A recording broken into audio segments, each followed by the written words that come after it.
What is up, fellow nerds, and welcome back to the Dapper Snapper Gaming channel, and welcome back to How Do I Want to Do This? This is our series where we take a look at all playable options available to players in Dungeons & Dragons 5th edition, and then we rank them on a scale of 1 to 10 and either fix them or build them depending on how they rank.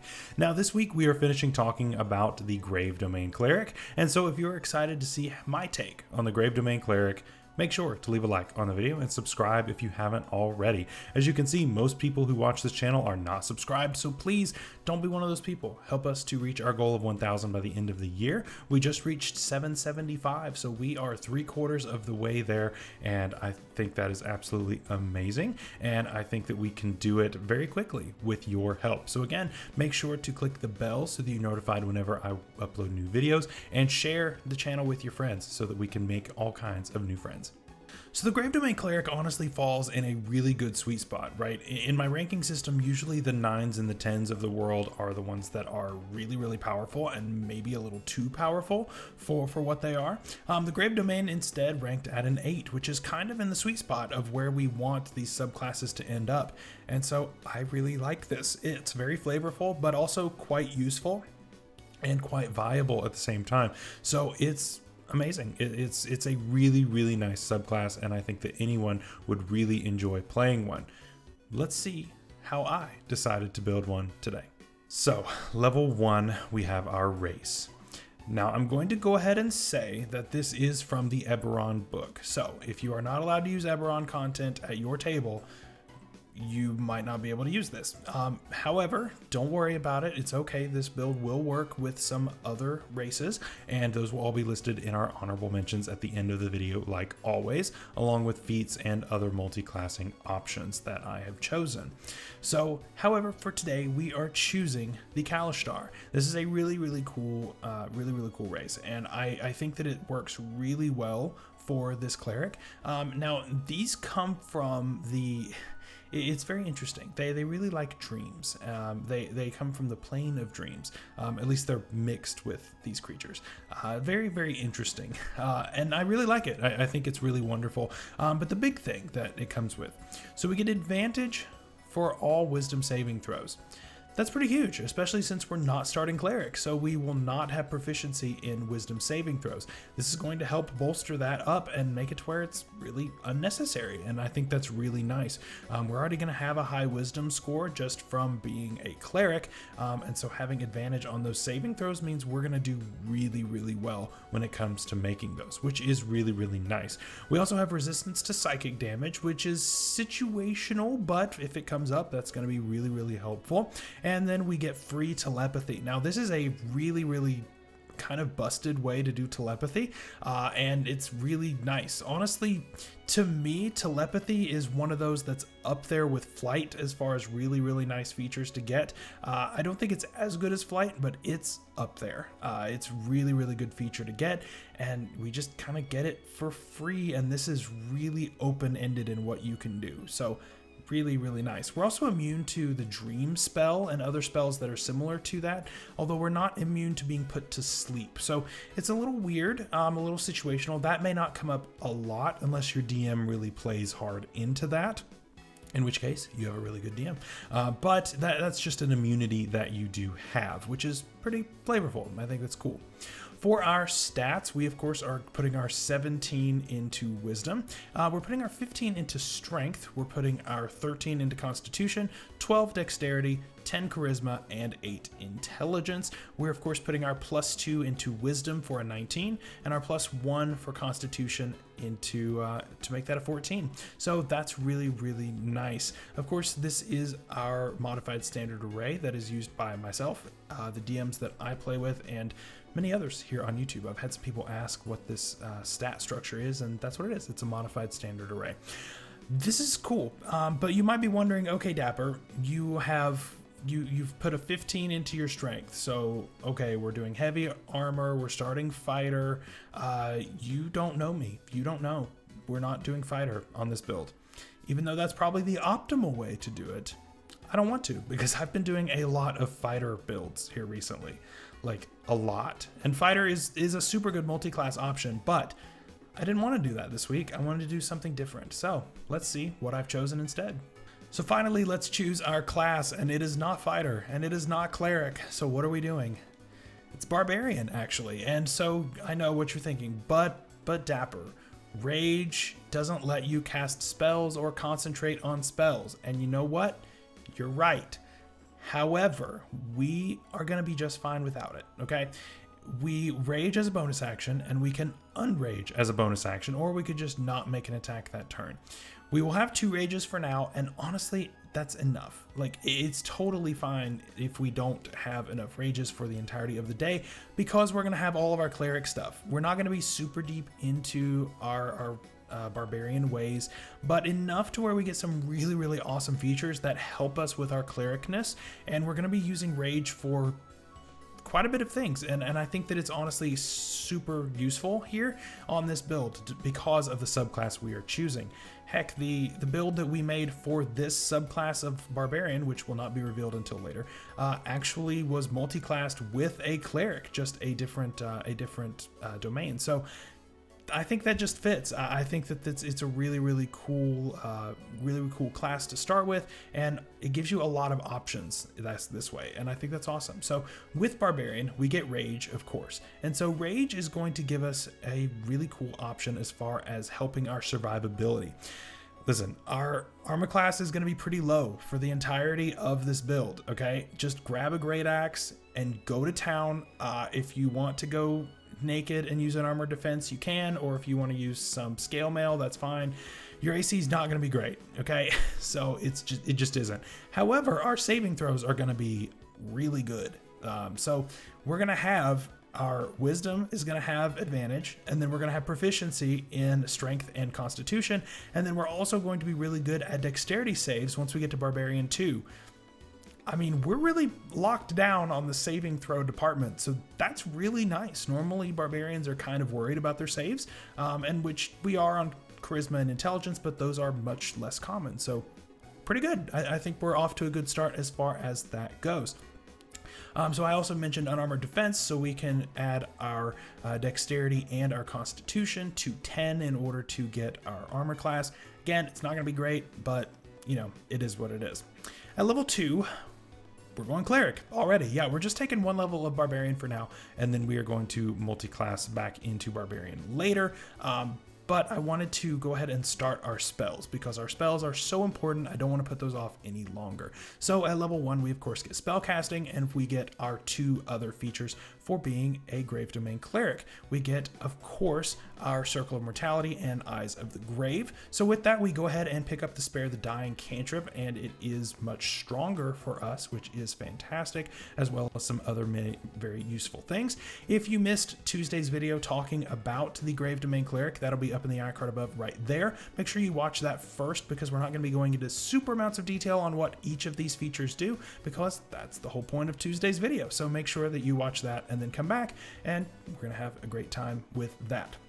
So then we also get our cantrips and first level spells. Again, you don't have to choose Spare the Dying because you already have it. So that's really nice. As far as our cantrips go, Guidance is always a good one. Sacred Flame, Toll the Dead, just really, really good, just staples of being a cleric. Those are ones that I like. We already get Bane, which is nice, but we could take Bless. We get Command, Cure Wounds, Guiding Bolt, Healing Word, Inflict Wounds, things like that. Now, Inflict Wounds is one that I'm less inclined to use just because we have a Great Axe, and that's a way to, you know, inflict wounds without having to blow spell slots. That's just me. I would probably just use your axe in that point and not worry about touch spells, but that's just me. Then at Cleric 2, we get Channel Divinity, and of course we have 3 different options here. We have Harness Divine Power, which allows us to get back spell slots. We have our Turn Undead feature, and of course, if you've missed talking about any of our base Cleric features, that will be up in the icon above right there, so you can check that out there as well, and then come back here. And then we of course get our one that is specific to this subclass, and that is Path to the Grave. This gives vulnerability to the next attack that hits the target of this, which is super useful. This is so fantastic, especially if you have a paladin or a rogue lined up that are just getting ready to make a big hit. This just is insane. It's so nice, and we're going to end up getting more than one use of it as we go, and it's such a good feature. Absolutely love it. At Cleric 3, we of course get our second level spells, and we have a decent list to choose from here. We of course get Aid. Aid is one that I would go with pretty much all the time. It's a great way to cast a non-concentration spell, so again, it does not conflict with Rage, and you just raise people's hit point maximum.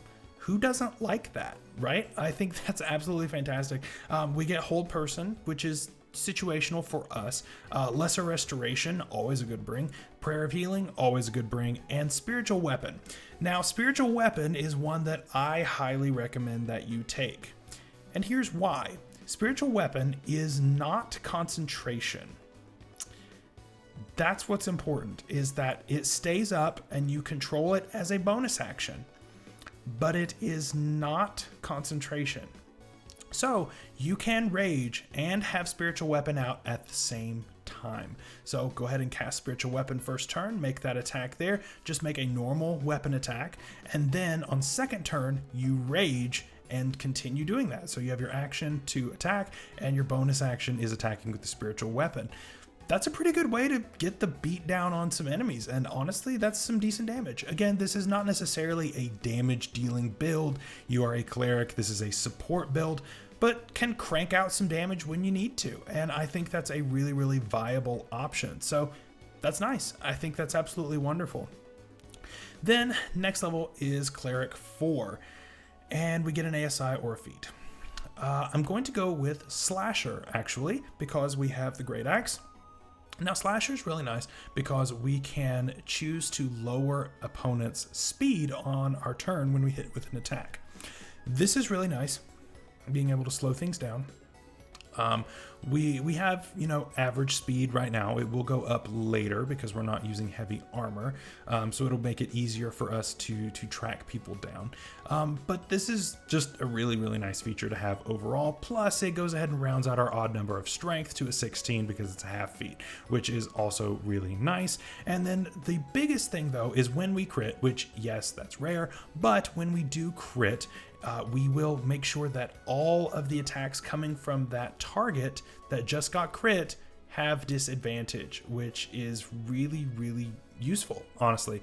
And again, it's a way for us to help protect our friends, and that is what we are here for, is to protect our friends, which is really, really nice. Then at Cleric 5, we get Destroy Undead, and our CR limit on that is 1/2, which is pretty cool. We also get third level spells, and honestly, Dispel Magic is a no-brainer. Insight Greed is one that's pretty cool. It's a nice little control spell. We get Mass Healing Word, Spirit Shroud, Spirit Guardians, and Speak with Dead, all really, really nice. Again, watch your concentration plus Rage, because they don't work that way, but it's still really, really nice options for you. Then at Cleric 6, we get a second use of our Channel Divinity, which is amazing. I definitely wanted to make sure we got here before we even considered any kind of multi-classing to get that. And of course, we also get Sentinel at Death's Door. This is an amazing level for us. Sentinel at Death's Door is so good. And the whole reason why I wanted to take Barbarian is, one, it's fun, right? That's the whole point of us making these builds. But even more so, it adds survivability. We have a D12 hit die, which is really good. And we, of course, have Rage, which allows us to soak up hits a little bit easier. We're trying to be a protector, but we need to be out front. We've got to be within 30 feet of our allies in order to use these features.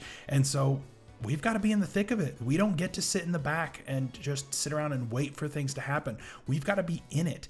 And that's what is going to help us to do that. So that's why I think Barbarian is really nice. I think it's really helpful for us to be able to stay up and to be able to stay within 30 feet of the people who need help. So if one of your people around you gets crit, you can just say, no longer a crit. That's so nice. That's so useful and can save characters' lives. It is so good. It's amazing. Then Cleric 7, we of course get 4th level spells, banishment, freedom of movement, things like that are really nice. Then Cleric 8, we get another ASI or a feat. I went with another feat, but it's also another half feat, which I think is fine. I could have just gone +1/+1 with our wisdom and our strength. But honestly, I'm fine not doing that because I think we get so much out of these two half feats that it's totally worth it. And we took telekinetic. Of course, this is going to max out our wisdom at a 20, which is really, really good. So our spells are basically as effective as they're going to be, at least for now, unless your DM allows you to go over 20 in some capacity. So that's really good.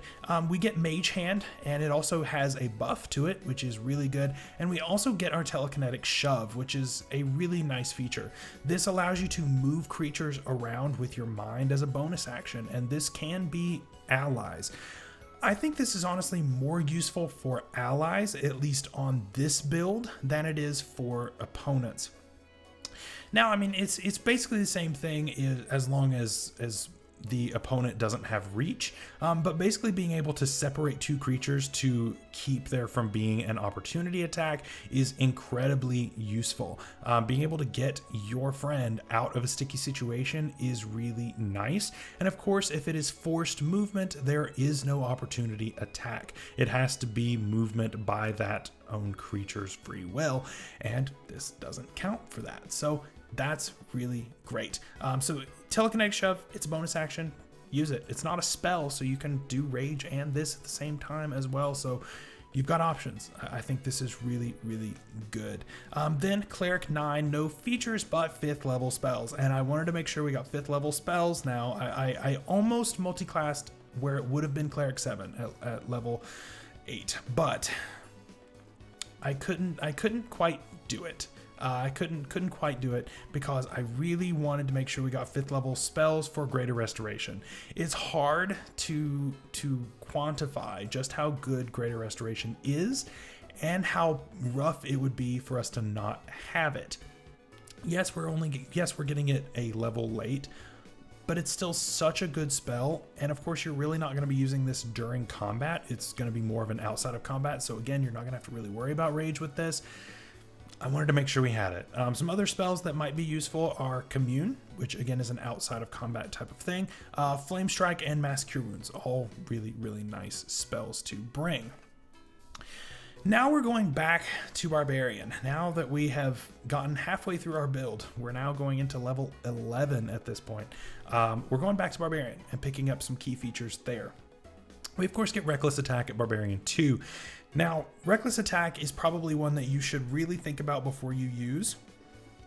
I honestly don't think that it's all that amazing on this build, just because our armor class isn't great. But at the same time, if you're like, well, this thing has an insane bonus to hit, it's going to hit me no matter what, give yourself advantage. Why not? If they're already going to hit you anyway, who cares?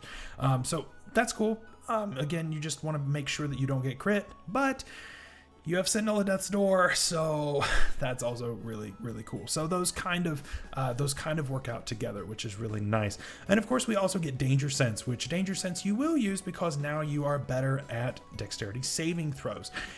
That's also nice. Now keep in mind, you do have to see what is coming at you in order for this to work. Of course, if you're looking for a deeper explanation on all of the Barbarian features, my video for the Barbarian will be up in the icon above right there for you to check out. I might just go through all of my cards this video. That's kind of crazy. I don't think I've done that. But yeah, so that's really good for helping with your dex saving throws, which are going to definitely come up. So really, really cool. Barbarian 3, we get to choose our subclass, and now I can finally reveal what it is and put another video up in the icon above for you, which is fantastic. We're going with the Ancestral Guardians, which I don't think is that surprising for anybody. It's just such a good subclass and gives you some really, really good protective features. Again, if you have not seen my video on Ancestral Guardians, that'll be up in the icon above right there. But we go into great detail there about the Ancestral Protectors and Primal Knowledge. Primal Knowledge is just a base feature from the Barbarian, which gives you some proficiency. But your Ancestral Protectors are really, really nice in keeping people alive. And I really, really like that feature. It's really cool. Barbarian 4, we get another ASI or a feat, and I'm done taking feats. We're going to boost our strength here to an 18. Now, you could make the argument to boost constitution, and if you wanted to, that's fine. But, you know, I think that it is more useful to help with our frontline ability. But you can definitely make the argument to having more HP is better, and I definitely would agree that that is very useful, and it also helps your concentration checks for when you are doing that.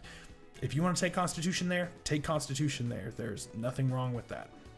At Barbarian 5, we get extra attack and fast movement, so we're now a little bit quicker, and we can hit more than once, which is good. It only took forever, but it's totally fine. I think it's totally fine to be getting it this late. And finally, Barbarian 6, we're done with Barbarian after this, but we get Spirit Shield, and I wanted to make sure we got this feature.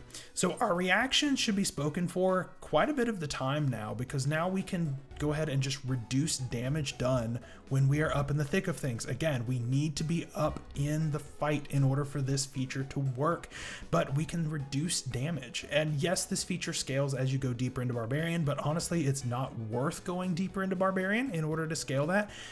But I think it's worth taking this. Yes, it's not a whole lot, but it can make a difference, right? This could be the difference between a straight up death and just, you know, and whether or not the survival happens. This could be the difference between 0 HP and, you know, 3 and keeps someone up. So I think that this definitely is very useful. I really like this feature. It is a use of your reaction, but again, it's not casting a spell, so it works. It's good to have rage up, and I think it's fantastic. I think having this dual mode on this character is really, really nice.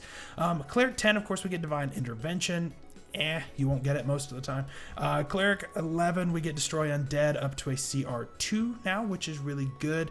And we also get 6th level spells. So Harm and Heal are my top 2 here at this level, but there are a few others that are nice. Cleric 12, we of course get another ASI or feat.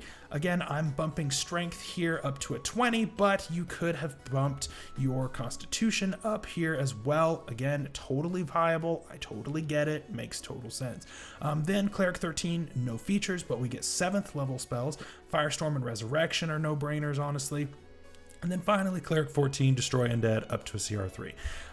Nothing crazy there at level 20. It's a bit anticlimactic, but again, you know, how many people get to level 20? Not many, but I like to provide my builds up to that level in case you get that far. Let me know what you think of this build, and let's jump into our honorable mentions. So, honorable mentions, I have a few. I have more than usual because there were a few different directions that this build went when I first started making it. Were they more viable? Probably. Was this one what I felt was more fun? Definitely. And so I went with this. I liked the telekinetic and the dream and all that kind of feel to it. I like that. That's why I took telekinetic as well. I thought it really fit the vibe of what we're doing on this build. So I thought this worked out, but as far as our backup options, the Firbolg. The Firbolg is such a fun race, honestly. There's a reason why Taliesin chose it for Caduceus, for this subclass. It's just fantastic. It's so good as a cleric. You get so many useful features that just work. Honestly, it's just nice. The Loxodon actually was one that I considered. I really like the Loxodon. It's just plain fun. You get to be an elephant. Who doesn't love that, right? I think that's so fun. And then finally a Centaur. Now, Centaurs are cool. They're fey creatures, which is cool. But they have some really interesting things. You have a hoof attack, which doesn't do very much damage, but it's still cool. So you're immune to Charm Person. That's nice. I like it. I think it's really cool. As far as feats go, I like Eldritch Adept, honestly. I almost went with this.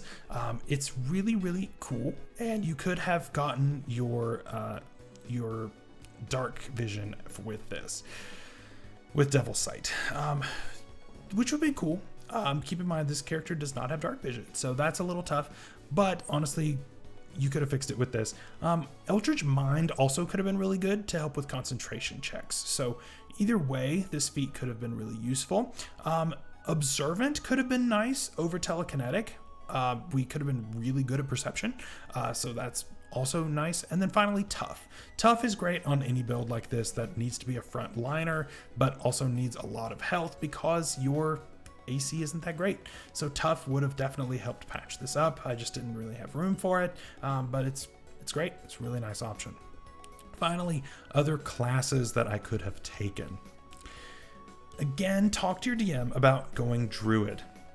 Druids are not supposed to wear metal armor or use metal.